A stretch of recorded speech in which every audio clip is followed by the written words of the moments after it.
At number 10 spot, we have the cursed grave of the Devil Baby. The legend of the cursed grave of the Devil's Baby tells the story of a man who was born with a horn and a tail. And legend says that anyone who disturbs the grave will be struck by lightning or suffer some other terrible fates. Some say that the grave is guarded by a demon who will protect the baby's remains from being disturbed, while others believe that the curse of the Devil's Baby is real and that anyone who trespasses on the grave will face dire consequences. The grave of Devil's Baby remains a mysterious and eerie place. Many people avoid the area out of fear of encountering the demon or even facing the curse. Others are drawn to the grave hoping to catch a glimpse of the demon or experience some other supernatural phenomenon. Number 9. Hotel Ottumwa. Hotel Ottumwa is located in the city of Ottumwa, Iowa. According to the legend, the hotel is haunted by the ghost of its former guests who died there. The legend of the haunted Hotel Ottumwa dates back to the early 1900s, when the hotel was a popular destination for travelers passing through the area.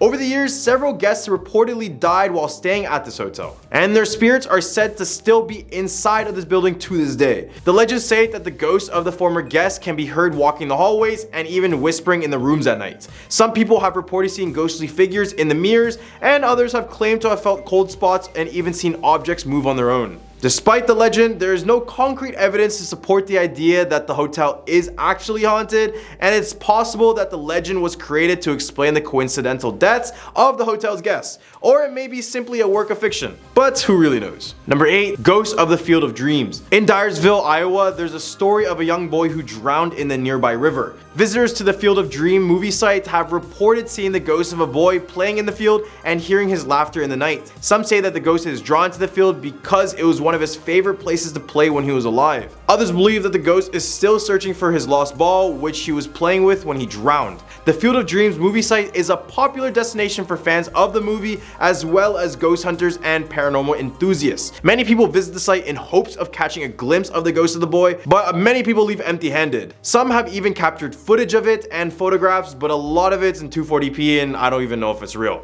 Whether or not the legend is true, the Field of Dreams remains a mysterious and eerie place for all who visit. At a number 7 spot, we have the Iowa State University Tower. The legend of the haunted tower of Iowa State University, located in Ames, Iowa, tells the story of a student who fell to his death from the top of the Campanile Tower. The student, whose name has been lost in history, was said to be an ambitious young man who was determined to climb to the top of the tower and just touch the bell. However, as he reached the top, he slipped and fell to his death. Since then, witnesses have reported hearing strange noises and seeing ghostly figures near the tower at night. Some say that his ghost is still in the area, unable to find peace in the afterlife. Others believe that the ghost is still trying to warn others of the dangers of climbing the tower, and the rest claim that the ghost has been seen throwing objects from the top of the tower as if he's trying to scare away anyone who comes a bit too close. Despite these stories, visitors are allowed to climb the tower during the day, and many people enjoy the breathtaking views from the top. However, at night, the tower takes on a different, most eerie atmosphere. People who reach the top have felt a cold, eerie presence while standing there. But all in all, many people avoid the tower altogether out of fear of encountering the ghosts of the students. At number 6 spot, we have Hotel Patey. Located in Perry, Iowa is Hotel Patey.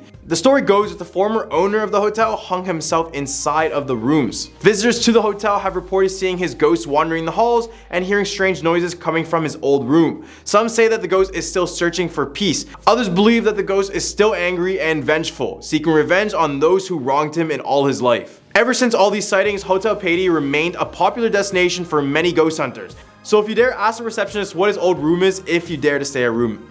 In the Hump list, we have the Van Meter Visitor. The Van Meter Visitor is a story that is associated in the town of Van Meter in Iowa. According to the legend, the creature is a humanoid being with glowing eyes and a pair of bat-like wings. The legend of the Van Meter Visitor dates back to the early 1900s, when several residents of the town report seeing a strange creature flying near their homes. The creature was described as being 7 feet tall with glowing eyes and a pair of large wings. Some witnesses reported hearing a strange humming noise emanating from this creature. Over the years, the legend of the Van Meter Visitor has grown and evolved. Some believe the creature is a demon or some other supernatural being, while others believe that it could be a genetic experiment gone wrong. Still, others believe that the legend is simply a product of overactive imaginations. Despite the many theories and explanations that have been offered over the years, the true nature of the Van Meter Visitor remains a real mystery. Number 4, the Black Angel of Council Bluffs. The Black Angel of Council Bluffs is a statue located in Auckland Cemetery in the Council Bluffs of Iowa. The statue was created by Danish-American sculptor Daniel Chester French and was erected in 1911 to honor the memory of a local resident named T. Henry Tibbles. The Black Angel statue is a tall winged figure that stands atop a granite pedestal. It is made of bronze and is said to be one of the finest examples of French work. Over the years, the statue has become a local landmark and a popular tourist destination. However, the statue is said to be cursed. Local legend holds that the statue will cause the death of anyone who looks in its eyes. The legend has passed down for many generations, and many people believe that the statue is haunted by the spirit of T. Henry Tibbles himself. Number 3, the Witch's Bridge. Lovely name, lovely bridge. The legend of Witch's Bridge, located in Ames, Iowa, tells the story of a woman who was accused of witchcraft and hung from the bridge in the 1800s. Local legend says that if you cross the bridge alone at night, the witch will appear and try to drag you into the river. Some say that the ghost of the witch can still be seen on the bridge, appearing as a shadowy figure with long hair and a white dress. Others claim to have felt a cold, eerie presence while crossing this bridge, as if the witch was still walking over the area. Whether or not the legend is true, the Witch's Bridge has become a popular spot for ghost hunters and thrill seekers looking for a spooky adventure. Number 2, the Oakland Cemetery. At Oakland Cemetery in Iowa City, many people enjoy walking around the humble, well-maintained gravestones. But there's one site in the cemetery that many say they avoid. This is yet another angel statue, and it's a local monument first erected in 1913. It was designed by famous architect Mario Corbel as a tribute to the commissioner's husband. The grieving wife would soon be buried alongside him, but as the time went on, something odd happened. The bronze statue oxidized and turned a greenish black color, giving it an oddly haunting pallor.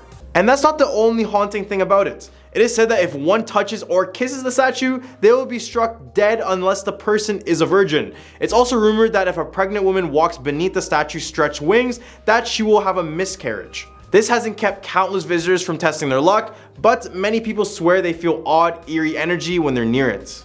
At our number 1 spot, we have the ghost of C.Y. Stevens. Clifford Y. Stevens started off as a farmer and dairyman. He attended Iowa State University and graduated in 1925. In 1962, he donated all of his stock to his alma mater, the campus of Iowa State University, which in turn named an auditorium after him.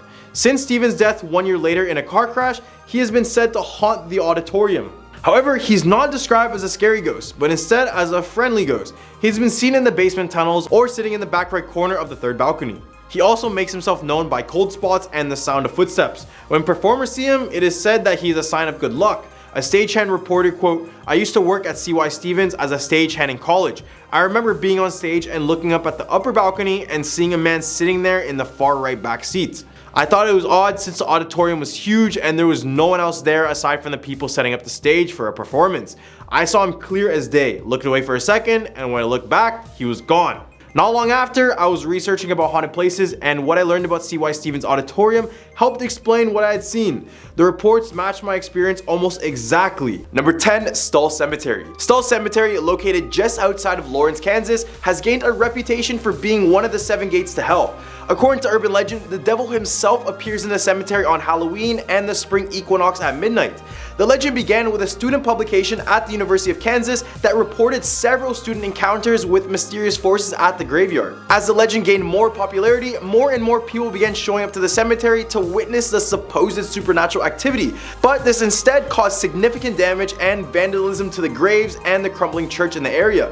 In response, a chain link fence and patrols were put into place to prevent any sort of trespassing. Then in 1999, reporters and a camera crew even showed up on Halloween Day to investigate the truth behind the tales, but they're escorted off the property before the alleged appearance of the devil. Ever since, this place has remained a very significant spot in the state, and many people still visit it to catch a glimpse of the devil that supposedly roams the grounds. Number 9, the ghost of Saline River. The legend of Takaluma is a frightening tale that has been passed down for generations in Kansas. According to the legend, Takaluma was an old Native American who was condemned to wander the banks of the Saline River after his death. His ghost is said to roam the river at nights, searching for his father's skull, who was the chief and was murdered by early settlers. One night, a cowboy camping on the riverbank had a terrifying encounter with the ghost of Takaluma. The cowboy heard a loud yell and saw the ghost standing right in front of him. He described it as a powerful looking Indian with piercing eyes and a very mocking laugh. Despite trying to defend himself with his revolver, the cowboy's bullet seemed to have no effect on the spirit. Takaluma then spoke to the cowboy in English, telling him a story of his people and their journey to the valley where they made their home. However, a pestilence decimated the entire tribe and their wigwams decayed. Then he described how the white man came and disturbed the rest of Takaluma's people with his plow. The ghost had asked the cowboy to help right the wrongs that had been done to his people and to find the skull of his father. However, some say the cowboy never ended up finding the skull, so Takaluma's spirit still wanders around the saline river asking people to find the skull of his father. Number 8. The Rocky Ford Bridge. The Rocky Ford Bridge is a single-lane iron truss bridge in Kansas that holds a dark and tragic history. Built between the years 1890 and 1907 in the stockyards of Emporia, the bridge is known for its historical significance and architectural style, which was popular in Kansas at the end of the 1800s. However, it is the murder of Sandy Bird that took place under the bridge in 1983 that has cemented its place in local folklore. It started when Thomas Bird, a Lutheran pastor, and his mistress Lorna Anderson planned to have their spouses killed. And later on, Sandy Bird's body was found on July 17, 1983 next to her car under the Rocky Ford Bridge, and alongside Lorna Anderson's husband, Marty, who was shot alongside a highway near Junction City. Thomas Bird was named an accessory in the murder of Marty Anderson and was later charged with the murder of his wife as well. The trial surrounding the murder drew national attention to the town of Emporia and the Rocky Ford Bridge, and ever since, many have visited this bridge due to saying that her screams can be heard at the bottom of the bridge during some nights. Others have also said that her ghost walks the shore, and the reports ended up being so common, the incident turned into the film titled Murder Ordained. Number 7. Nick the Ghost at the University of Kansas. Kansas State University's Memorial Stadium is home to a rumored ghost named Nick the Ghost. According to the legend, Nick was a former football player who died in an old cafeteria beneath the stadium, and now he haunts a Purple Mask Theater. Some people claim to have seen a white hazy shadow lurking behind curtains, or to have experienced some strange occurrence like knocked over equipment and slammed doors during late night rehearsals. However, there may be another explanation for the ghostly activity at the stadium. Instead of Nick, the spirit could be that of Edward D. Eddie Wells, a popular student at Kansas State and an accomplished athlete as well. It is believed to be him because when the United States entered World War I, Wells joined the military and was stationed on the Western Front. Unfortunately, he was killed on the field of battle on September 12, 1918. He was one of the 48 Kansas State students who died in the war, and it is possible that Wells' spirit returned to Memorial Stadium, which is a place that he loved and that held many memories for him. Number 6. The Eldridge Hotel. The Eldridge Hotel in Lawrence, Kansas has a storied history that dates back to the mid-1800s. This was when the building was burned down twice during the Missouri-Kansas border war. Originally called the Free State Hotel, it was built in 1855 by settlers from the New England Emigrant Aid Society as temporary quarters for those waiting for their homes to be built. However, just months after its construction, the hotel was attacked and destroyed by Sheriff Samuel J. Jones and his posse, who were pro-slavery forces. As a result, many people perished, and ever since, the hotel has had run-ins with the supernatural. After being rebuilt back in 1865, the hotel was renamed the Hotel Eldridge and became one of the most finest hotels west of the Mississippi River. It was renovated in 1925, but by the 1970s, it fallen back into disrepair and was in danger of being demolished as many visitors would take their own lives and the town of Lawrence would undergo many fatal events.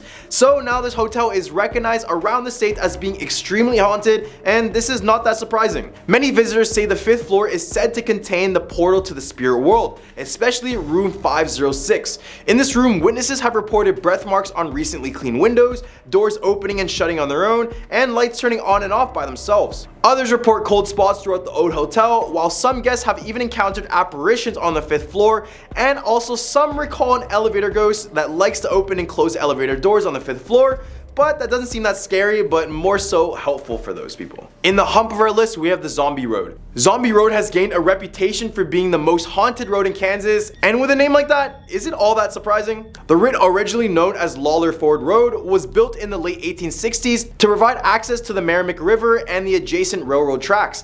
It was abandoned and fell into disrepair in the 1950s and then became a popular spot for local teenagers to hang out and party. However, the road's secluded location and eerie atmosphere led to numerous stories about ghosts, vanishing, and strange noises, earning it the nickname Zombie Road. One popular legend is that of the Zombie Killer, which is about a man who lived in the woods and attacked young lovers. Other sightings on the road include Native American spirits due to the fact it is apparently built on Native American burial grounds, so you already know how that works. Others here report a translucent figure in white that is believed to be the ghost of Della Hamilton McCullough. She was a woman that was hit by the train and passed away in 1876, and ever since, people have reported seeing her spirit walk alongside the railroad tracks during some nights. The road has also been the site of frequent derailments and all sorts of other accidents, leading to speculation that the ghosts haunting the area may be only the people who suffered tragic accidents here, and this is definitely a sign never to drive on this road. Number 4. Sawyer Castle. The Sawyer Castle is a beautiful piece of architecture that is rumored to be haunted by each and every one of its former residents. The castle was designed by Asabib Cross and built all the way back in 1873. It was later occupied by the Sawyer family, who experienced several untimely deaths in the home, including many people taking their lives, natural causes, and also one case of a child drowning in the swimming pool. These deaths have contributed to the rumors of ghosts on the property, and even those who venture around the property claim to see these spirits in the yard and sometimes looking through the windows of the castle. In the 1980s, one of Anton Sawyer's descendants purchased the castle but has done little to maintain it, and it is now in a state of disrepair and listed for sale at the hefty price of $10 million. Despite its dilapidated state, the castle's creepy appearance and ghostly reputation has only added to its charm. Well, that's only if you're into haunted castles and such. But hey, if you got $10 million lying around, go and buy this castle just for the sake of having a haunted castle, cause why not? Number 3. Fort Leavenworth Cemetery. Fort Leavenworth Cemetery in Kansas is filled with headstones of thousands of soldiers, so you kind of already know what that means. This means that it is haunted by many spirits who have never found peace in the afterlife. The cemetery, which covers 36 acres, has graves dating back to 1844 before it eventually even became a cemetery. Visitors to the cemetery have reported seeing ghostly soldiers, some of whom are injured and very confused. One such soldier is a young man in a Union uniform who is missing much of his face. Another ghost is said to be that of Chief Joseph, a Nez Perce leader who was held as a prisoner of war at the fort for 8 months in 1877. He is said to haunt the cemetery out of grief and just straight bitterness. As well, Catherine Rich, a woman who searched for her missing children at the fort, later died of pneumonia, and she is also said to haunt the cemetery carrying a lantern and calling for her children at all times. And that doesn't stop there. One more. The ghost of General George Armstrong Custer, who was court-martialed at the fort in 1867. He's been seen at the cemetery kneeling at various gravestones as if he's in prayer and asking for forgiveness. Number 2. Strawberry Hill. Strawberry Hill is a historic mansion located in Kansas City, Kansas that has a reputation for being haunted. Built in 1887, the house was purchased in 1919 by the Sisters of St. Francis Christ and then was converted into an orphanage called St. John the Baptist Children's Home. Today, the house serves as a museum thanks to the effort of the Strawberry Hill Ethnic Cultural Society. However, it seems that the building's history as an orphanage has left a lasting impression on the property. It is said to be haunted by several ghostly figures. One of the most well-known ghosts at Strawberry Hill is known as the Lady in Red, a woman who is said to roam the corridors of the house dressed in 1940s style clothing that trails blood. According to the legend, she was a woman who was taken in by the nuns at the orphanage, but later on she passed away after a failed abortion. Visitors to the museum and tour guides have reported seeing the Lady in Red walking through the chapel, and even 2 nuns even claim to have encountered her on separate occasions. In addition to the Lady in Red, there have been also reports of a male ghost haunting the 3rd floor of the house. He's usually accompanied by several childlike ghosts playing in the halls with him. Paranormal activities such as phantom singing, chanting, and flickering lights have also been reported at this mansion. While it may not be the most welcoming place for the living, it seems that Strawberry Hills is a popular destination for the spirits of the deceased. Number 1. Wolf Hotel. The Wolf Hotel in Ellenwood, Kansas is a historic location that is said to be haunted by various ghosts. The hotel is known for its underground tunnels that were once home to brothels, bars, gambling houses, and all sorts of other businesses. Today, the tunnels are closed to the public, but visitors can still take a tour of the hotel and its underground storefronts. Some people have reported experiencing strange sounds, moving shadows, and paranormal activity in the hotel, including ghosts that seem to interact with equipment. While down under in the tunnels, people have been physically grabbed with nothing to show for it. The hotel even offers regular tours of the property as well as paranormal focused tours for those interested in the supernatural. If you ever want to get a glimpse of these dark tunnels, Just search up the Wolf Hotel tunnels on YouTube and you'll see many people using Dybbuk boxes and Ouija boards while they're walking down here. Starting off this countdown at number 10, the Cody Road Bridge. The Cody Road Bridge in northern Kentucky is a railroad bridge that runs over Cody Road, right at the point where a creek runs under the road. So you have the bridge running above you, and the road dips somewhat below it. With the creek and low road, this area is prone to flooding when the creek rises. Flooding here is such a common occurrence that swinging gates have been permanently placed on either side of the creek, marked with stop signs to be closed whenever the water starts to rise. The legends of this area revolve around a woman that passed away in one of the following ways, depending on who you ask. The first one is by taking her own life, either by jumping in front of an oncoming train on the bridge or by jumping from the bridge. The second one is running for help from her burning home that was near the bridge, but got hit by a train in the process. And the last one is getting caught in the current when the road quickly flooded below the bridge, either while in her car or while walking. Reports from this area are often of a woman in white walking the bridge, sometimes crying. Others say yelling for help. Orbs, phantom trains, and disembodied voices are also reported here. Some locals refer to the phantom as pig face, supposedly referring to her injuries after going head to head with the train.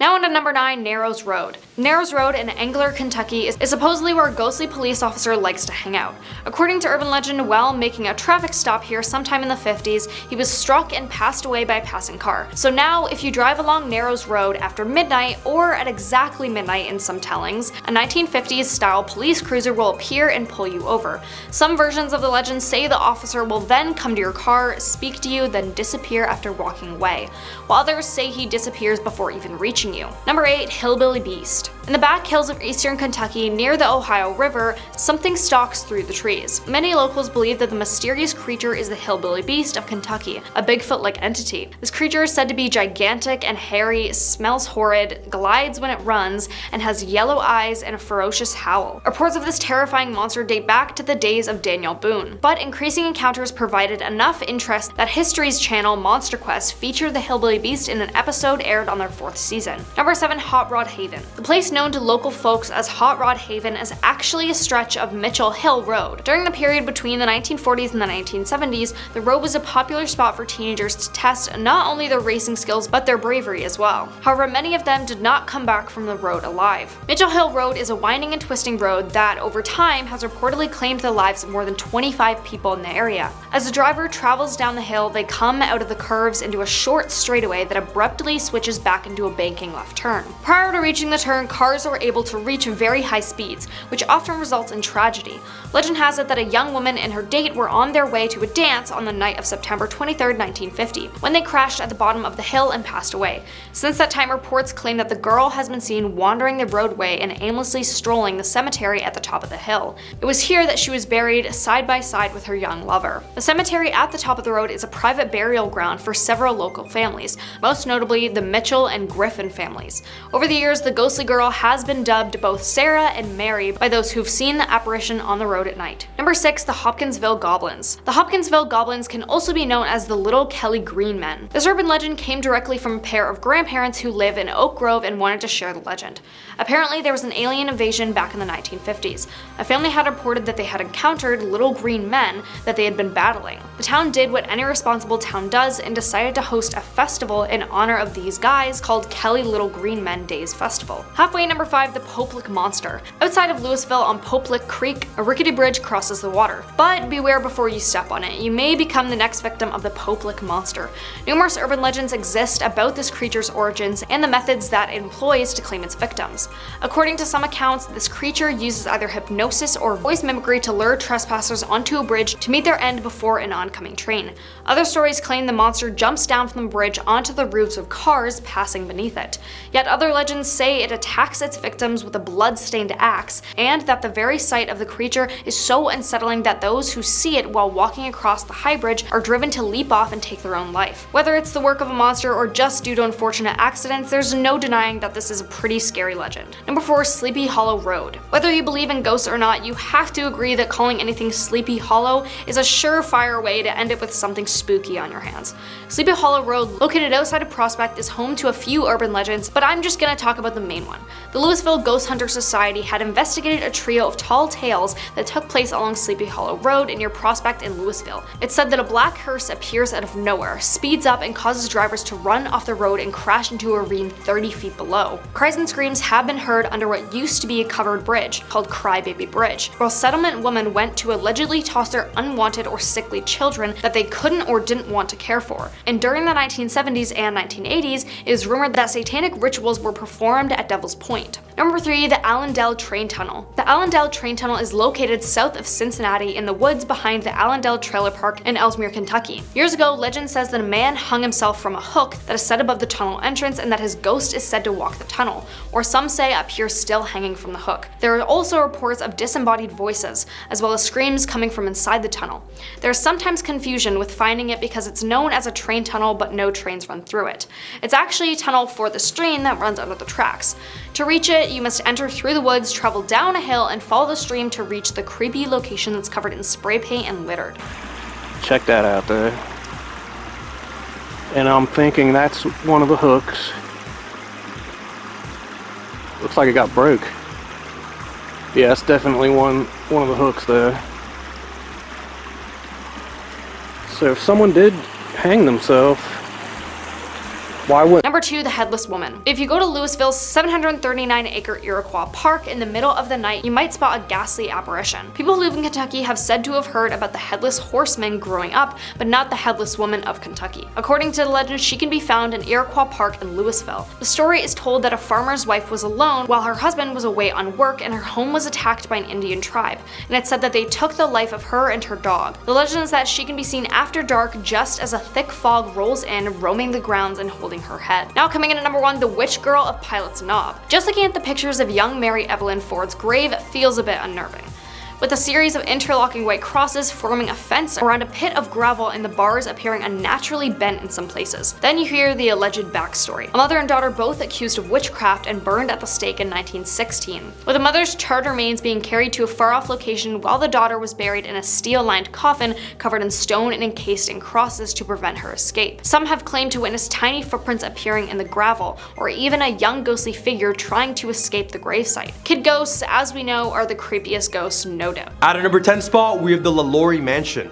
According to the story, the LaLaurie Mansion in New Orleans was home to a wealthy and socialite named Delphine LaLaurie, who was known for her lavish parties, but on the other side, she was also known for her cruel treatments of her slaves. The legend of LaLaurie Mansion began in the early 1800s when Delphine was rumored to have inflicted terrible atrocities on her slaves. This included torture, mutilation, and even murder. It is said that she kept a secret room in the mansion where she performed these horrific acts, and that the ghosts of her victims still haunt the property to this day because of this. One of the most famous stories associated with the mansion involves a fire that broke out at the property in 1834. As the fire raged, neighbors and passerbys reported seeing slaves who were chained and shackled, screaming and begging for help from the windows of the burning mansion. When the fire was finally extinguished, the bodies of several slaves were found in the ruins, including one who had been hanged and another one who had been disemboweled. Over the years, the LaLaurie Mansion had gained a reputation as one of the most haunted houses in the United States, and it's said to be visited by ghost hunters and paranormal investigators from all over the world. Even Nicolas Cage owned the home for some reason, but probably because of the infamous story around it. Many claim to have experienced strange and unexplained phenomena at the mansion, including unexplained noises, cold spots, and the feeling of being watched. Some have said that they've seen the ghosts of Delphine LaLaurie's victims wandering the halls of the mansion, still trapped in their chains and shackles that held them captive in life, and now it holds them captive in death as well. Many people are drawn to the mansion out of morbid curiosity, hoping to catch a glimpse of the ghosts that are said to inhabit it, while others are simply drawn to the dark and eerie history of the property. Regardless of the reasons, the LaLaurie Mansion remains a fascinating and mysterious place and will be forever remembered as the most haunted home in New Orleans. At a number 9 spot, we have the Grunch. The Grunch Road Monster is an alleged chupacabra sighting in New Orleans, Louisiana that has captivated the imagination of local residents for centuries. The Grunch is described as an elaborate cross between a canid and reptilian chupacabra and is said to be more intelligent and adaptable to its surroundings than its counterparts in other parts of the world. According to the local folklore, The Grunch has leathery or scaly skin with sharp spines or quills running down its back, and it stands at a height of 3 to 4 feet tall. It is said to have a strong and unpleasant smell, and they are said to be able to use tools and open doors like primates. Some reports have suggested that it has wings and a tail as well. The Grunch is known for its aggressive behavior and has been reported to attack animals and humans alike, leaving behind mutilated corpses. There are various stories about the origins of the Grunch, including a legend involving a voodoo queen named Marie Laveau. According to the story, Marie Laveau castrated the devil baby when he was born, and the result was a male and female Grunch falling to the floor. The Grunch then attacked Marie Laveau, nearly killing her before disappearing. The legend is said to be the reason why Marie Laveau gave up her voodoo practices and returned to being a good Catholic woman. At number 8 spot, we have the Rougarou. The legend of the Rougarou has been part of the folklore of the Cajun people of Louisiana. This mysterious creature is said to roam the swamps and bayous of the region, preying on those who dare to venture out into the wilderness at night. According to the legend, the Rougarou is a werewolf-like creature with the ability to transform into a wolf or human at will. It is said to be incredibly fast and agile, able to move through the dense undergrowth of the swamp with ease. Some versions of the legend describe the Rougarou as a supernatural being that is cursed to roam the earth, while others portray it as a human who has made a pact with the devil in exchange for the power of transformation. The Rougarou is said to be a formidable and terrifying creature to those who encountered it, and those who have seen it in real life have said it had glowing red eyes, sharp teeth, and a bloodthirsty desire for human flesh. Those who encounter the Rougarou are said to be at great risk of being attacked and dying, and many people in the Cajun community still take great care to avoid the swamps and bayous at night for fear of encountering this creature. Despite its reputation, the Rougarou is also a powerful symbol in Cajun folklore. It is often used to warn people of the dangers that lurk in the wilderness, especially not to visit them at night. Some people believe that the Rougarou is a real creature that exists in the wetlands, while others just see it as a myth or a symbol of the unknown. Regardless of whether or not it's real, the Rougarou remains an important part of the cultural heritage of the Cajun people, and its legend continues to be told and passed down through the generation. Number 7, the vampire Comte de Saint-Germain. The legend of Jacques Saint-Germain, also known as the Count of Saint-Germain, has captivated and puzzled people for centuries. According to the legend, Saint-Germain was a mysterious and charismatic figure who appeared in New Orleans in the 1900s and claimed to be a descendant of the Comte de Saint-Germain, which was a historical figure from the 18th century with ties to King Louis himself. The Comte de Saint-Germain was rumored to be immortal and not to age past 40, and it was suggested that Jacques Saint-Germain was also immortal, suggesting that he may be a vampire. In addition to his supposed immortality, Saint-Germain was also rumored to exhibit vampire-like behavior. One instance of this was when he allegedly attacked a woman and bit her neck, causing her to jump from his balcony to escape. When the police arrived to investigate, they found bloodstains on tablecloths throughout his home, as well as bottles mixed with wine and blood. Even at parties, Saint-Germain was never reportedly seen eating and was always holding a glass of red liquid, which some people suspected was blood. Despite these strange occurrences, Saint-Germain remained a respected and well-liked member of the community. However, he eventually disappeared as mysteriously as he arrived, leaving behind only a trail of rumors and legends. To this day, the true identity and nature of Jacques Saint-Germain remains a mystery. While some believe that he was a real person with supernatural powers, others believe he was just purely a legend and a myth. At number 6 spot, we have the Carter brothers. The city of New Orleans is known for once having the Carter brothers named John and Wayne. These two men are said to have been vampires sometime in the 1930s. According to the legend, the pair would capture their victims and hold them in their shared home, where they would drain and drink their blood. So one day in the early 1930s, a young girl managed to escape from the Carter home and ran frantically down the streets until a police officer spotted her. She told the officer that she and others had been held captive in the Carter house with their wrists cut to enable a slow bleed. The girl either took the officer back to the Carter home or was rushed to the hospital, depending on the version of the story. When the police arrived at the Carter home, they discovered the bodies of over a dozen victims with their wrists slit and their blood drained. There are also at least 4 captives still tied up and bleeding from their wrists at the home. Some of the bodies were wrapped in sheets and all appeared as though they had been there for extended periods of time. In some versions of the legend, the police left 10 of their largest officers in the apartment to take on the alleged vampires when they returned to feed at night. When the brothers returned home that night, it reportedly took 7 to 8 officers to subdue them. Upon their arrest, the Carter brothers allegedly admitted to becoming vampires and asked to be killed, as they would continue to capture and drink the blood of their victims. They were tried and executed for their crimes, but many believe that they continue to haunt the streets of New Orleans, taking their place in the city's grand lore.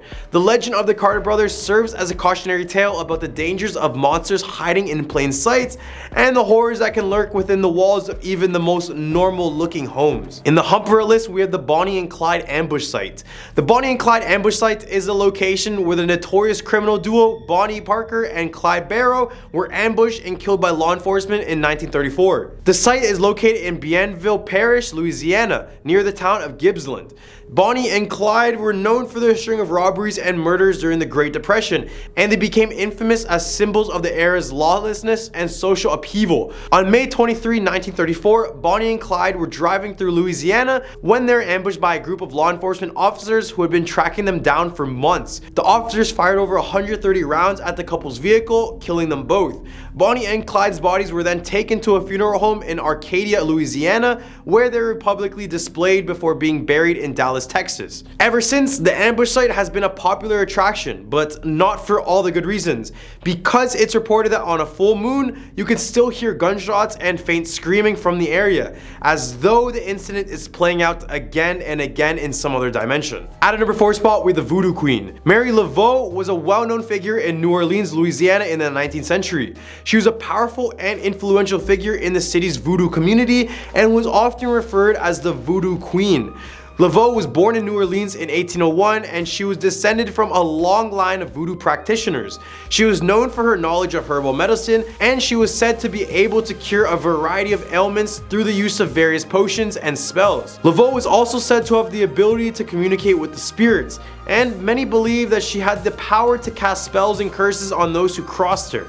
Despite her reputation as a powerful and feared figure, Laveau was more so known for her charitable works and her willingness to help those in need. She was known to provide assistance to the poor and the sick, and she was highly respected within the voodoo community.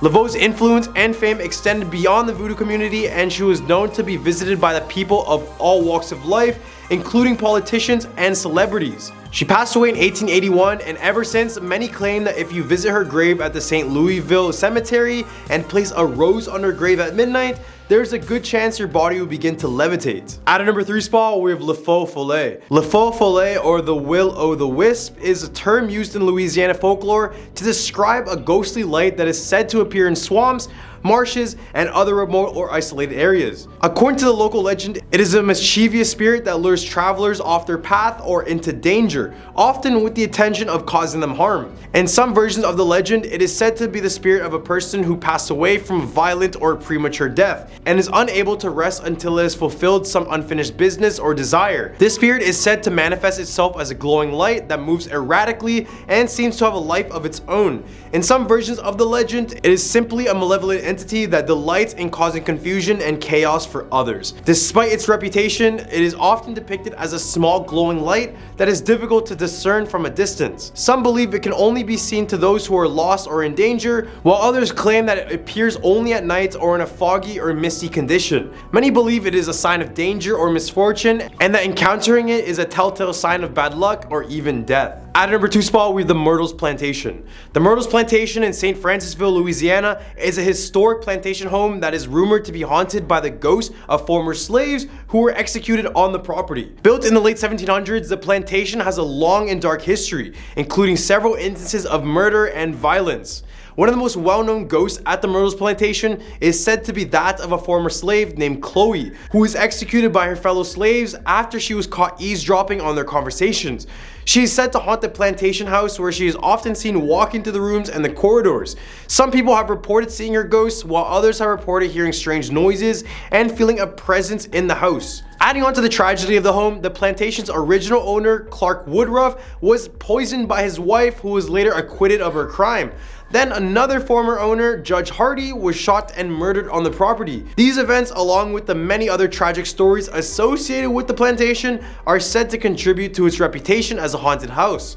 No wonder this is a haunted house. At a number 1 spot, we have the Honey Island Swamp Monster. The Honey Island Swamp Monster is a cryptid that is said to inhabit the Honey Island Swamp in Louisiana. It is described as a large humanoid with brown or black fur, long arms, and a barrel-shaped body. Some reports have described the creature as having the face that resembles a monkey or a human, while others have described it as having a more reptilian or amphibious appearance with alligator qualities. The legend of the Honey Island Swamp Monster dates back to the early 20th century when it was first reported by a group of hunters who claimed to have encountered it by the swamp. Since then, there has been numerous reports of the creature reported by people who claim to have encountered it while exploring the place or living in the surrounding area. It was blamed for the many human and livestock deaths that occurred around this area, and ever since, people feared this monster to the point that they wouldn't even enter anywhere close to these swamps. There's been various theories proposed to explain the existence of this monster, including the possibility that it is a surviving population of a prehistoric creature or even a new species of animals that has yet to be discovered by science. Others believe that the creature was raised alongside alligators from a homeless orphan who lived in the area. Regardless, the Honey Island Swamp Monster remains a mystery and is feared by everyone who lives near it. At number 10 spot, we have Alti the Sea Monster. In southeastern Georgia along the 137-mile long Altamaha River, some say a gigantic sea monster is lurking in the depths, with reports dating back all the way to the 1800s. Alti, or by its original name Altamaha, is a river sea monster that was first discovered by Captain Delano of the schooner Eagle. He described the creature being 7 feet long with a circumference the size of a barrel and a head resembling that of an alligator. Reports of the creature started to amass, with every description describing it as a 20 to 30 feet long sturgeon-like fish, but in my opinion this thing just looks like a distant relative to the Loch Ness Monster. Do you see it? Other reports claim that the creature was over 60 feet long as well. Over the years there are many sightings of Alti and they remain consistent in their descriptions. Then more recently a video of Jeff Warren shared an identified creature that could resemble Alti, but you guys be the judge of that one. At our number 9 spot, we have Winecoff Hotel. After its completion in 1912, it was renowned as being a fireproof building due to its steel construction. It is located in the heart of downtown Atlanta. It was grand, it was modern at the time, but for some reason the hotel only had one staircase, which turned out to be a huge fatal mistake later on. Then on December 7, 1946, a fire engulfed the entire hotel, which also happened to be the most deadliest hotel fire in US history, killing a total of 119 people. The fire started on the 3rd floor, which only meant that everyone from the 3rd to 15th floor had no way of escaping the building because of the one staircase. While some managed to jump out of their windows into the nets firemen were holding, the majority of people would be leaping to their death. The hotel has since been rebuilt, but much of the charred past remains inside of the building. At a number 8 spot, we have the Weeping Statue of Gracie. This statue is located in Bonaventure Cemetery, which was established all the way back in 1846. Although the cemetery contains many different beautiful statues, the statue of Gracie is the one that sticks out to almost all visitors. Gracie Watson was born in 1882 and grew up in the Pulaski House Hotel that her parents WJ and Frances Watson ran. Unfortunately, when Gracie was only 7 years old, she contracted pneumonia and passed away on April 22nd, 1889. So in honor of her untimely death, a beautiful statue of her sitting was built. Nowadays, many guests leave offerings and gifts such as toys, flowers, and knives gifts for her, but when people try to steal these gifts, she will cry tears of blood. And some have even said her statue comes alive at night, with visitors seeing an empty seat on her statue. At our number 7 spot, we have the Georgia Guidestones. This is considered as America's version of Stonehenge, and you can probably see why. Not only are they both large creations with stone, but they are both shrouded in complete mystery and speculation.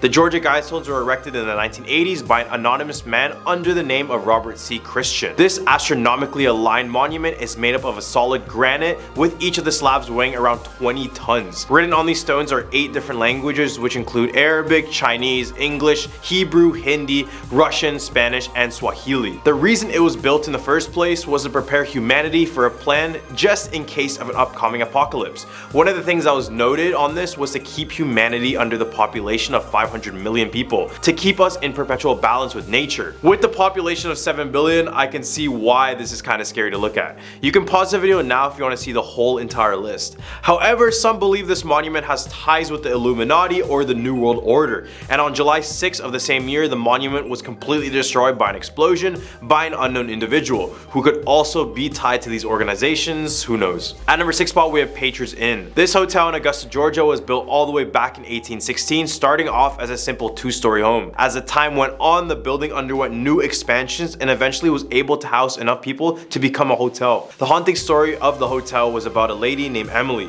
She was extremely excited for a wedding and was awaiting her husband, who was arriving at the inn by horseback. Except when a knock came on her door, it wasn't her husband, but the news that he was mistaken for a soldier charged with treason and was shot to death on the spot. Her hopes of getting married and having a happy life ended immediately. She would wear her wedding gown for months and would eventually pass away, brokenhearted.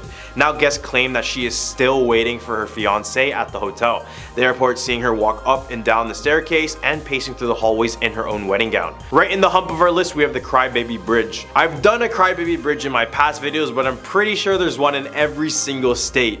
Have a bridge and have a crying baby and boom, Crybaby Bridge. This bridge in Columbus, Georgia was created back in the 1800s.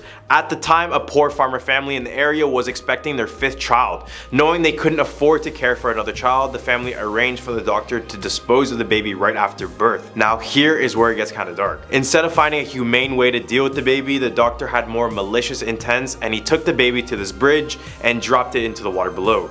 Now that's the story, but people say if you drive to this bridge on a cloudless night with a full moon and if you sprinkle baby powder on your car, you'll be able to hear the baby crying below the bridge. And some say that you can see baby footprints in the baby powder that you put. At number 4 spot we have the Concord Creech Bridge. This rooftop bridge is located in the town of Smyrna. It was built in 1872 and since then some haunted deaths occurred in, outside, under, and beside this bridge. Nowhere is safe.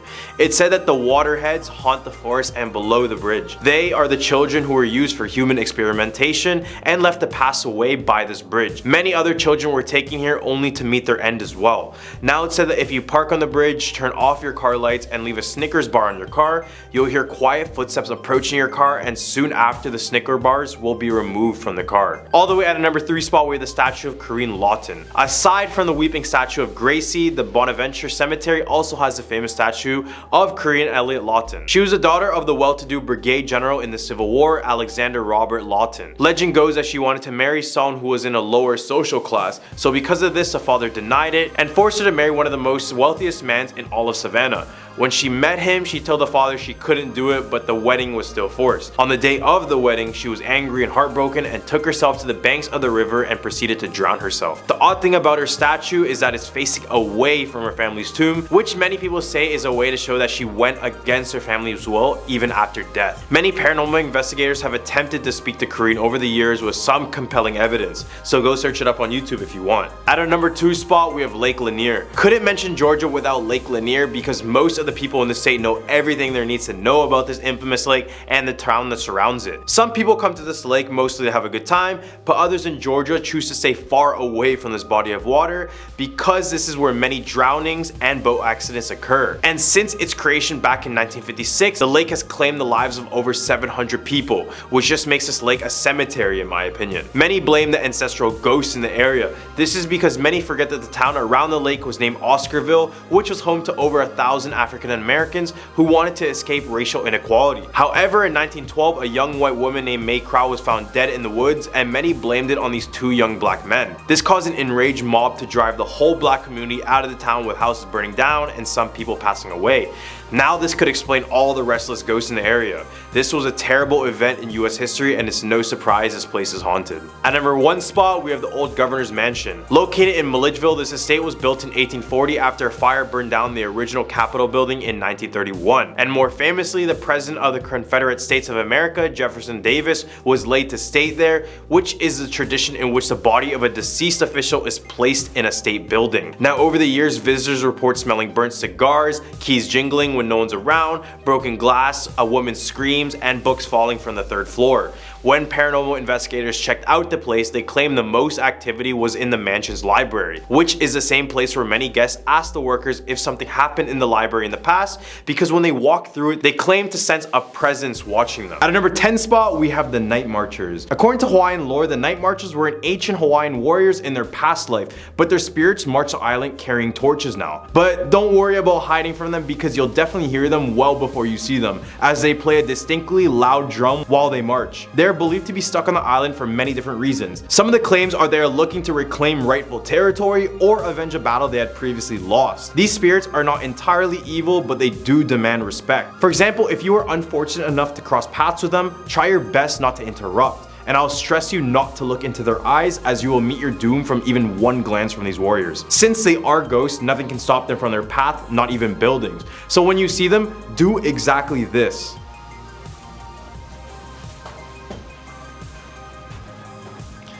Or another option is to lie down on the floor, but wouldn't you think that walking away is a better option? No, anyone? At our number 9 spot, we have Morgan's Corner. This one takes place in the island of Oahu and is one of the most grisly murders on this list. Morgan's Corner got its name from a doctor who happened to live at this particular bend of the road. Then in 1948, it claimed that a couple of prisoners escaped the local prison and broke into a house looking for any sort of supplies. They broke into the home of 68-year-old Therese Wilder, who was below the home of Dr. James Morgan. They gagged her and later took her life by means of suffocation. Even though both of these criminals were caught and sent to jail, many say her screams for help can still be heard to this day. At our number 8 spot, we have Pele, or the goddess of volcanoes, or she goes by another name called the woman who devours land, but I think that's a little bit too aggressive. It's said in Hawaii that every time a volcano erupts, it resembles Pele's longing to be with her true love. Her story varies, but the most popular rendition talks about a girl born in Tahiti who was sent away from her father because of her difficult temper and seducing her sister's husband. After leaving, she would encounter her sister once again, who took her life out of pure rage. This is when Pele became a full-fledged god before finding her home on a Hawaii island. Now it's said that if you remove the lava rocks on her island home, you will suffer years and years of bad luck and misfortune. And to this day, thousands of lava rocks are sent back to Hawaii due to people experiencing said bad luck. At number 7 spot, we have the Green Lady of Wahiawa. According to Hawaiian lore, a lady and her child would go to this botanical gardens often.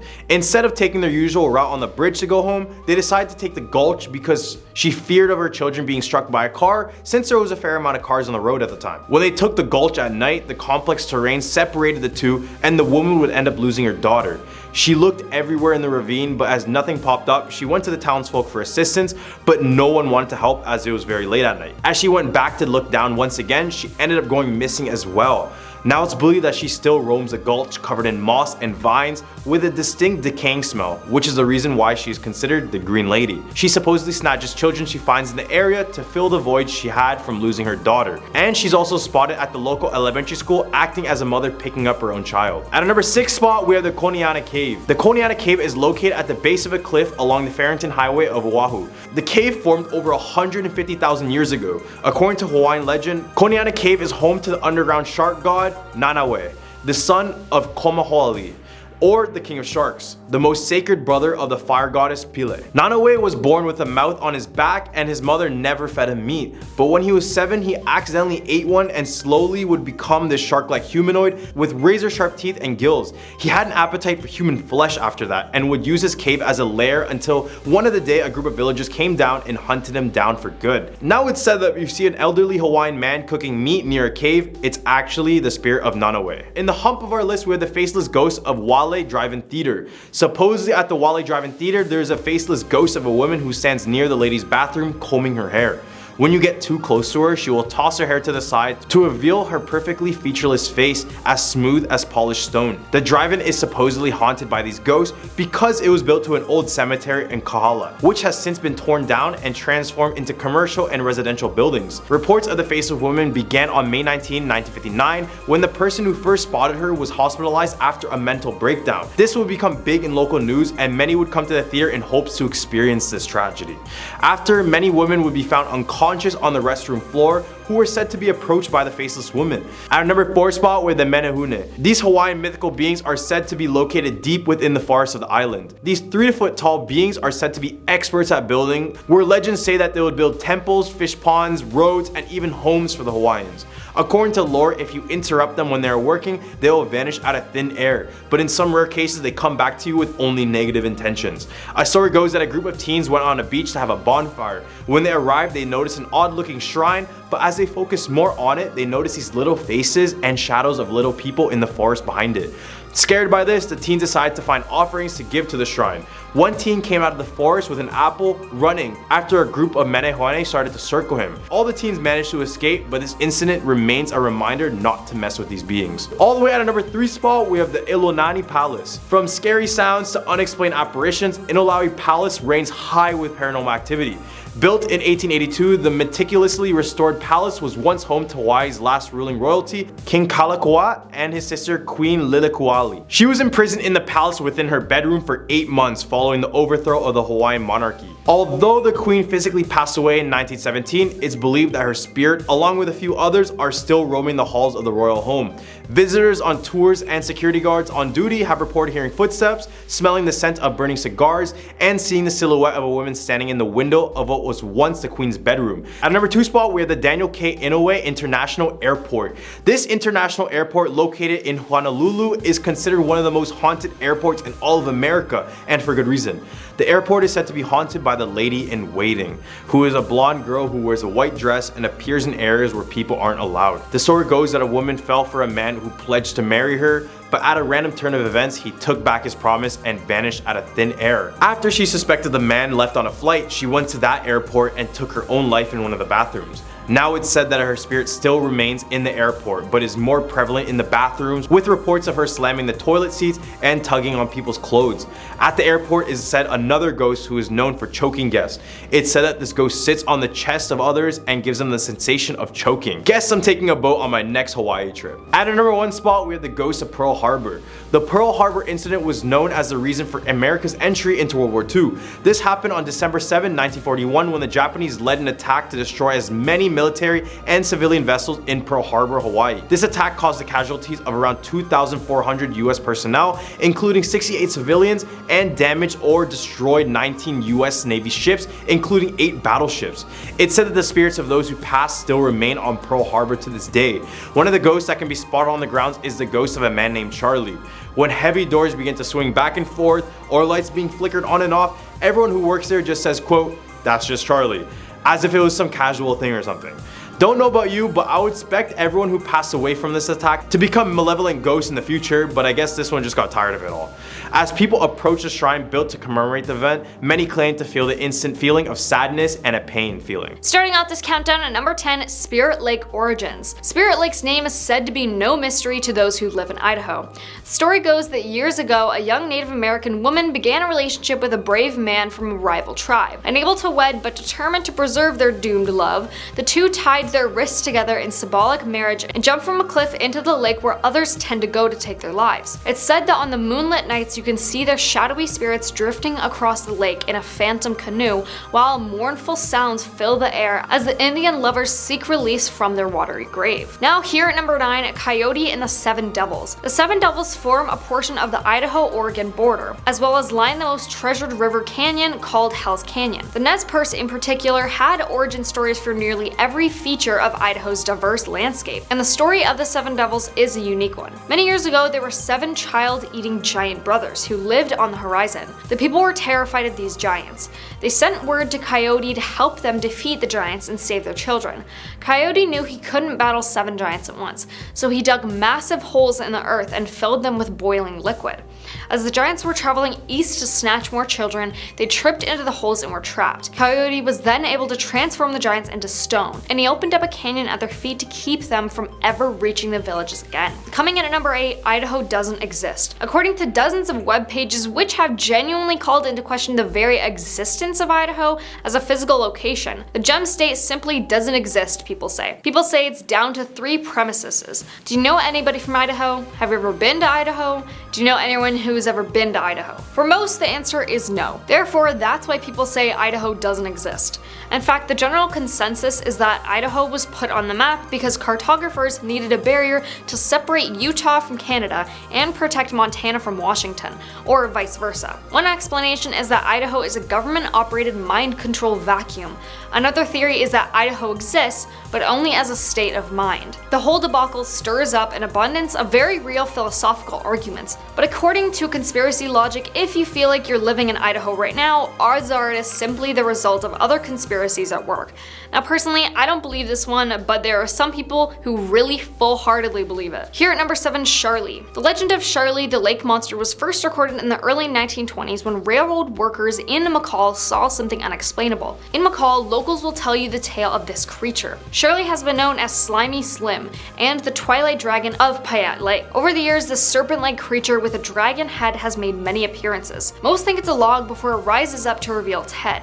The last documented sighting came in 2002, but in 1954, the Payette Lake Star newspaper held a contest challenging readers to come up with a name for this elusive creature. The winner was Leigh Isle Henneferturi of Springfield, who came up with the name Charlie. Charlie continued to be spotted over the years, but it has been seen less and less frequently. It is reported to be between 10 and 50 feet long, brownish green, having a shell, and travels in serpent-like waves, rising and falling out of the water. But this gentle beast garners nothing but love from locals, who can't seem to recall an incident when Charlie attacked any of the lakeside city's residents. Very much like the Loch Ness Monster, except the Loch Ness Monster doesn't get as much love, and it seems like every place has its own version of a monster in a body of water. Number 6, Idaho is purposely drugging its residences. In 1947, it's said that Lewiston began adding fluoride into its water, as did the vast majority of United States cities, a practice which still exists today. Many suspected, however, that the addition of fluoride, which is approved as an easy way to cut down on widespread tooth decay, was in fact a large-scale attempt to underhandedly medicate Idaho's citizens, as well as a means of covering up the drastic lack of dental care provided for the state's working people who were poor. The dramatic decrease in childhood cavity levels recorded by 1950 supported the practice as a whole, but to this day, fluoride is still majorly opposed for a variety of reasons, including links to cancer and bone loss. Halfway at number 5, Lake Pend. This deep ocean-like lake in northern Idaho is said to be the perfect place for a monstrous beast to reside. It is said to be large, gray, and prehistoric in shape and size. Locals claim he is an unknown remnant of the Jurassic era that has managed to survive extinction, against all odds. Up until this point, the creature has remained a peaceful part of local lore, although many say that sightings of the sea creature were merely glimpses of Naval Training Station's top-secret submarine and technological testing. Coming in at number 4, Civic Theater. Before this building housed the Lewiston Civic Theater, it was a Methodist church built in 1904. In 1972, it became a theater, and in 1982, 2 women and 1 man all mysteriously disappeared from the theater on the same night. Both women were found unfortunately deceased off of the property 2 years later, suspected to be victims of a homicide. The man, however, was never found, and his mystery remains unsolved. Whether or not these 3 people haunt the building, there have been numerous sightings of other ghosts in the theater.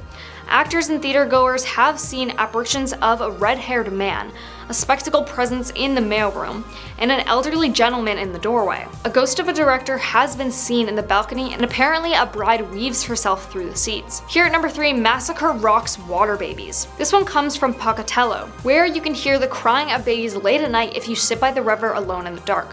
Many believe that it's the sound of babies that mothers were forced to take the lives of during a famine rather than watch them starve till they passed away. Some think that these babies grew gills and learned to survive. Depending on the story you hear, a water baby is said to be a spirit or monster traditionally seen as a Native American bred urban legend of small childlike creatures living in the waters of reservations around the western United States. It is rumored that they are tricksters whose main goal is to take the lives of others. Coming in at number 2, the Murder House. The Murder House of Boys was the site of the vicious passing of Preston Murr more than 30 years ago. After an argument broke out in the basement of the house between Murr and 2 men, Murr was shot and then hacked into pieces that were dumped 100 miles away from Brownlee Reservoir. His body parts surfaced and led investigators back to the house, which is allegedly still haunted today. Many former residents and visitors of the house have said that the basement has a very creepy feeling. Even footsteps from an invisible person have been heard. There are also legends about the house that say bloodstains appear and then disappear, and a woman in old-fashioned clothing has been seen looking out the window. Now the rumor is that this 21-year-old man will forever haunt this home, and even non-believers believe it's created an urban legend. Living there, I really don't feel that I was never afraid or felt that it was haunted, but there are so many stories. I mean, everybody's convinced that it is. Now here at our number 1 spot, the Phantom Jogger of Canyon Hill. At Cadwell's Canyon Hill Cemetery, it's said that the ghosts don't like when you stare at their graves late at night. According to the legend, if you park between the 2 trees across the street from the entrance at midnight, you will see something quite terrifying. Make sure to turn your lights off though, so you can see the legless jogger when she knocks on your window. After you've completely freaked out and almost totally lost your mind, she leaves just as quickly as she came. Someone has said that they parked in this spot to investigate, but they did it at noon, so it wasn't very dark. They said they didn't see any ghosts, but that it was still very creepy. At our number 10 spot, we have the 7 Gates to Hell. In the rural town of Collinsville, Illinois, they have what is known as the 7 Gates to Hell, which follows this twisting and turning back roads. The gates were formed by these old trestle bridges built back in the early 1800s, passing over the roadways that allowed trains to go over the area. Many stories, none of them good, come from these gates, ranging from satanic rituals to homicides to even paranormal activity. Legend says that there are 2 ways to experience the gates to hell. The first is that you might drive through each of the gates from order 1 through 7. If you want to open the portal to hell, you need to pass through the 7th gate at midnight, where you will be met with hellhounds that will drag you into hell. The second way is that you drive in reverse through the gates, starting from 7 all the way down to number 1. It's said that if you do this and look at your rear view mirror, you will see a tear in reality and see hell firsthand.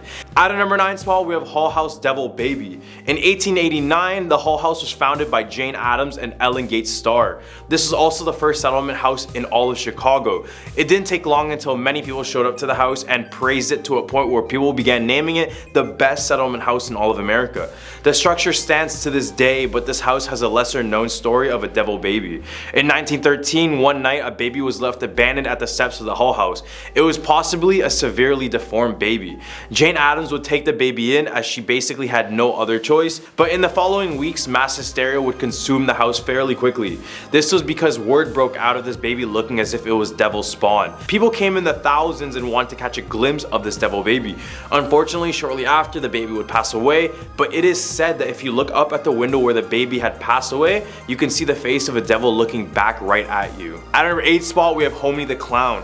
In Illinois during the 1990s, there was a clown going by the name of Homie who was spotted going through the streets to lure children into a sketchy van. If you've seen the free candy van meme, this is the unofficial origin story. His name originated from a beloved clown character in the early 90s sketch comedy show named In Living Color, who would be this ex-convict who would carry a sock for rebellious children. Except for this clown, children would not get a sock for punishment, but would get something way more sinister, way more brutal. Eventually the police would be involved, but would be very skeptical about a killer kidnapping clown. Homie the Clown would eventually fizzle out of existence and may still be out there in his van awaiting unsuspecting children. At number 7 spot, we have the Murfreesboro Mud Monster. In 1973, a young couple went on a romantic late night drive in the town of Murfreesboro, Illinois. Only after a few minutes of driving, they decided to park near a river when all of a sudden they heard a shrieking sound that could only be described as an eagle shrieking into a microphone. They soon scanned the area and heard yet another loud screech. They looked in the direction where it came from and noticed a bush that was shaking. They then saw the mud monster and described it as a 7-foot tall being, thick fur, and a footprint closely resembled that of Bigfoot. This monster soon kept terrorizing the town for weeks, then out of the blue, it disappeared, leaving the town in peace all of a sudden. At number 6 spot, we have the Moon Point Cemetery. Just south of Streator in Livingston County lies this old graveyard named Moon Point Cemetery. It got its name from Jacob Moon, who, along with his daughter and 3 sons, was the first to settle that area. After years of war and other fatal tragedies, this place has been haunted by the ghosts of its past. One of these ghosts include the ghost of a hatchet lady. Legend has it she often visited the cemetery to watch over her son's grave after he passed away during the Civil War. Eventually she would pass away too, but immediately after, her ghost took up the vigil wielding a hatchet. She has been heard yelling or even whispering at visitors to get out of the area, and on a full moon night she is seen throwing hatchets around the cemetery. Other ghosts stuck inside the cemetery include a ghost boy, strange dancing orbs, and the sound of a sarcophagus lid opening. It doesn't help the fact that vandalism is happening at the cemetery, so it's basically confirmed that the spirits are unrested within this place. In the hump of our list, we have ghost elephants. On June 22nd, 1918, a train was heading to Indiana for a performance before they were struck head on with another train that ignored all sorts of warnings. The crash alone was bad, causing many lives to be lost, but it wasn't until a fire broke out as a result of the crash where many more lives were claimed. An estimated total of 85 circus performers lost their lives, making it the second worst circus circus accident in all of history. The bodies were buried at a nearby cemetery named Woodland Cemetery, and while many bodies were unrecognizable due to the charred remains, they were buried in mass graves with unknown man or unknown woman marked on the graves. At night, visitors of the cemetery claimed to see the apparition of an elephant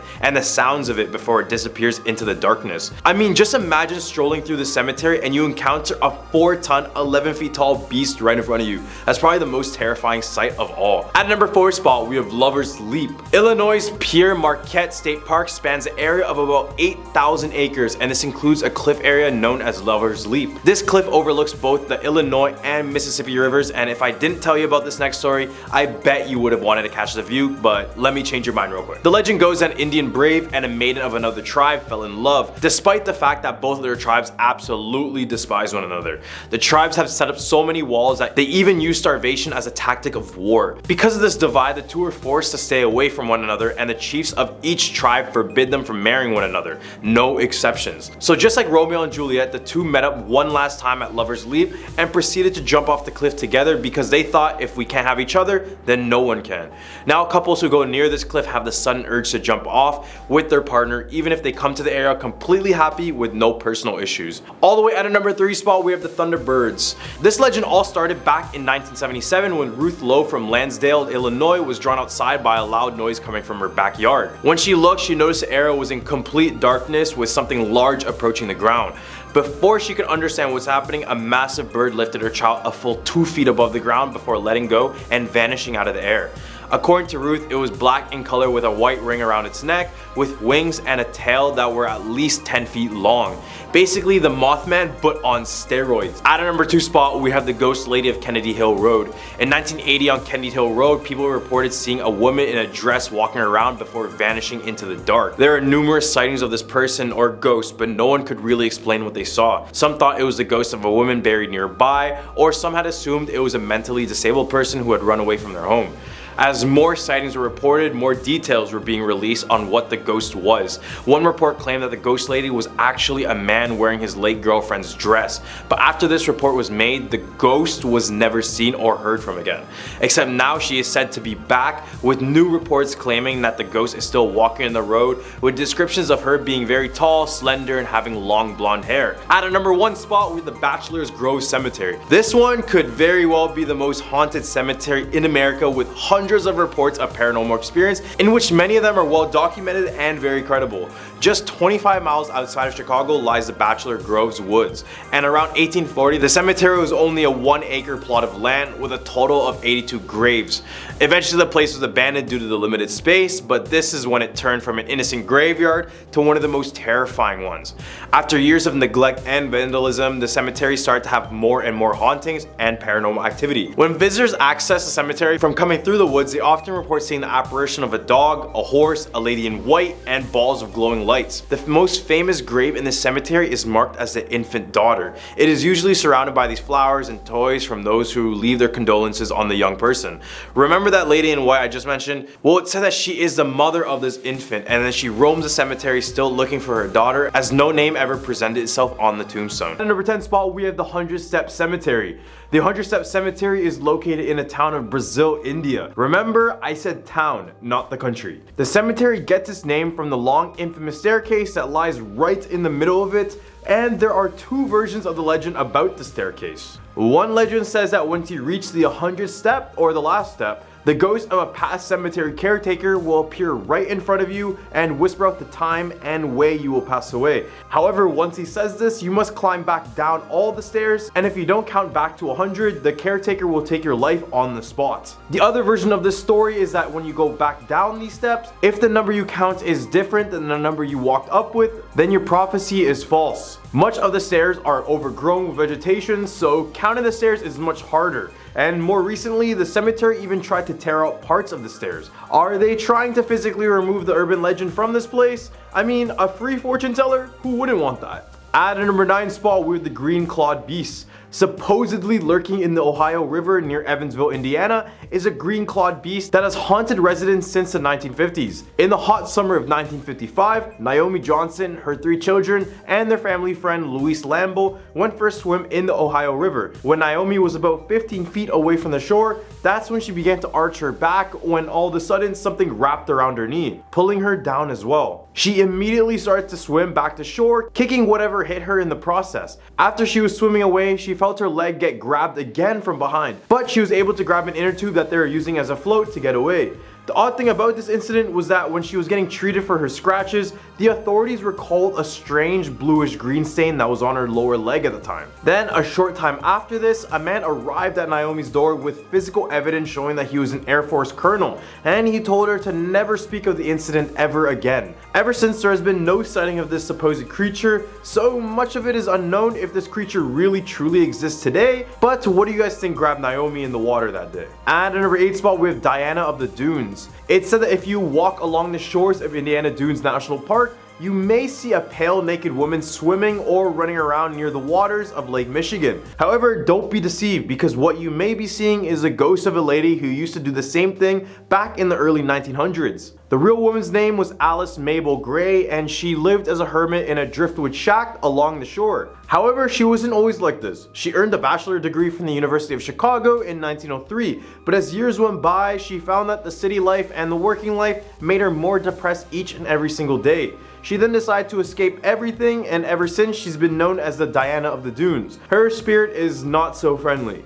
It's said that if you get too close to the naked woman, then she may drag you down into the water with her. This is because in her years alive, Alice ended up falling in love with an abusive man named Paul Wilson. So when Alice gave birth to her second child, she ended up passing away from uremic poisoning, which was due to repeated punches to her abdomen. Ever since this incident, her spirit has been nothing but aggressive to young men. At a number 7 spot, we have Devil's Road. The name Devil's Road should give you all the warnings you need before you decide to take a drive down this road. In Jasper, Indiana, there was a school bus full of kids that stalled in the middle of these train tracks. The moment the bus stalled, the kids couldn't help but notice a train coming straight towards them. However, before they could even think to escape, the train ended up smashing right through the bus, with all the children passing away immediately, and the only survivor being the bus driver. However, when the bus driver noticed there was no survivors, he was so distraught, he decided to take his own life using a firearm. Nowadays, people claim that the spirits of the children remain on the road. Some have tested their luck by stopping their car on the train tracks and dropping it into neutral, and this is when you supposedly begin to see children walking towards you, or if some have said their car completely stalls on this railroad. Regardless, I wouldn't recommend doing this because you're just putting yourself in that same position the school bus was in that day.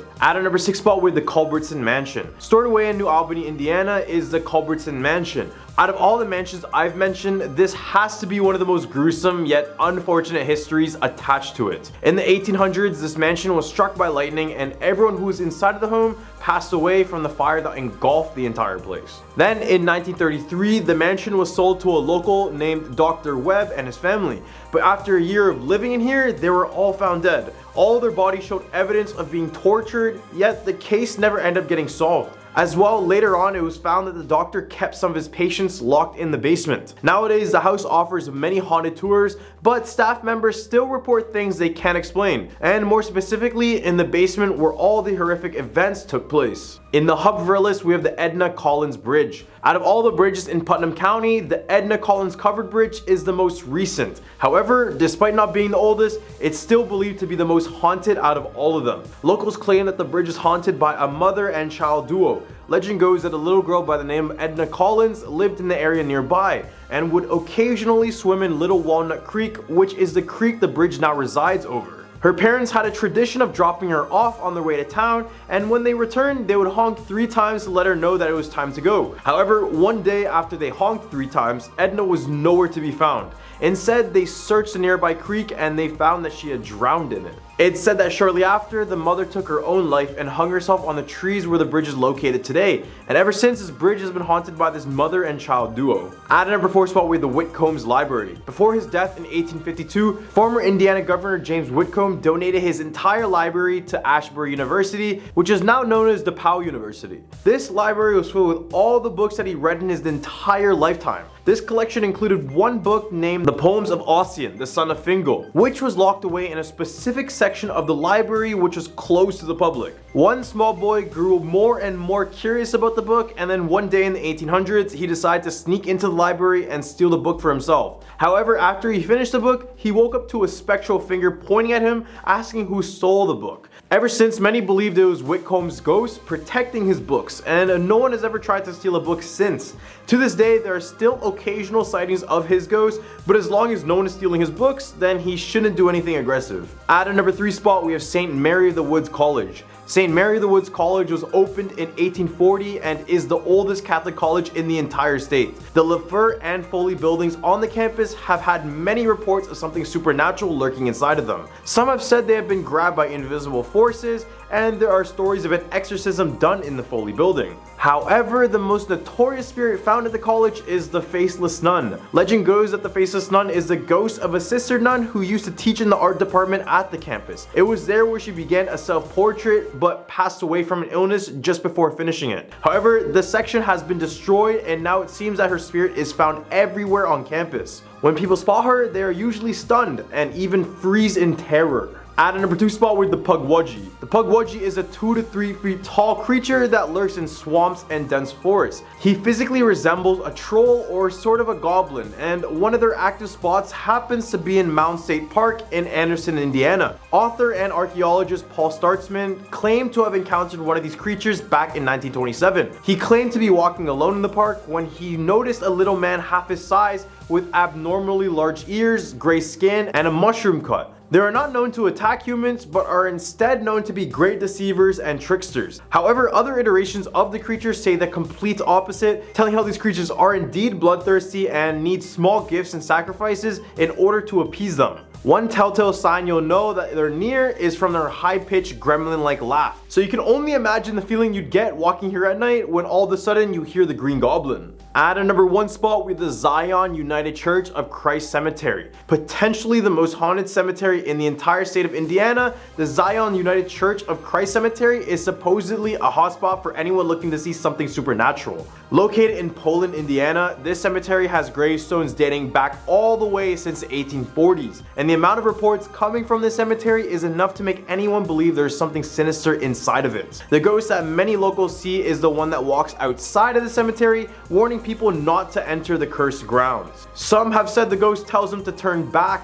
and those who have been unfortunate enough to be inside of the cemetery report unexplained sounds and lights and the constant feeling that they're being watched the entire time they're there.